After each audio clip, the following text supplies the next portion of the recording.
Dès que la vache est accrochée à chaque quartier, on vient séparément dans le robot. Dans le robot, on mesure sur chaque quartier séparément la conductivité, le flux, la quantité et puis le sang dans le lait. Ça nous permet de voir des tout petits changements. Dès que la vache elle fait un quartier, la conductivité elle monte et puis la quantité elle descend avant que le quartier est vraiment gonflé. Et vu qu'on mesure ça 3 fois par jour, sur chaque quartier, on voit tous les changements et puis on peut vraiment réagir tôt. Dès que la vache elle est dans le robot, on commence avec le gobelet de préparation. Le bras du robot prend le gobelet et puis là, on stimule et puis on nettoie le crayon avec un gobelet séparé. Le circuit est complètement séparé, on ne touche jamais les conduites, le lait elle passe après. Parce qu'ici, il y a aussi du purin qui passe.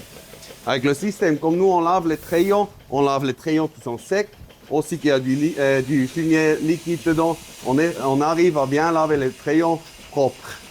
Mais après, on se prend bien du temps pour bien préparer les crayons.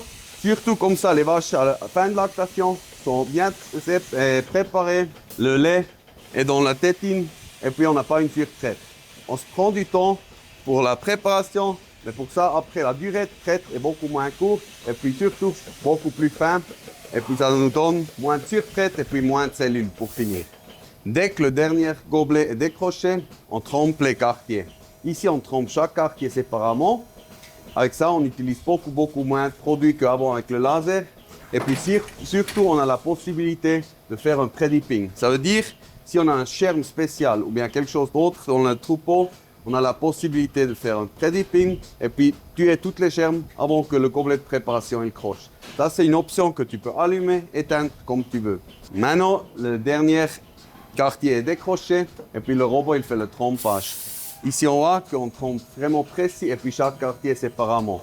Dès que la vache est finie de tromper, elle peut sortir et puis nous, on travaille avec le maximum hygiène. Ça veut dire, depuis la traite jusqu'à la trompage, on a l'hygiène au maximum pour la meilleure qualité de lait et puis on n'a pas de compromis dans l'hygiène.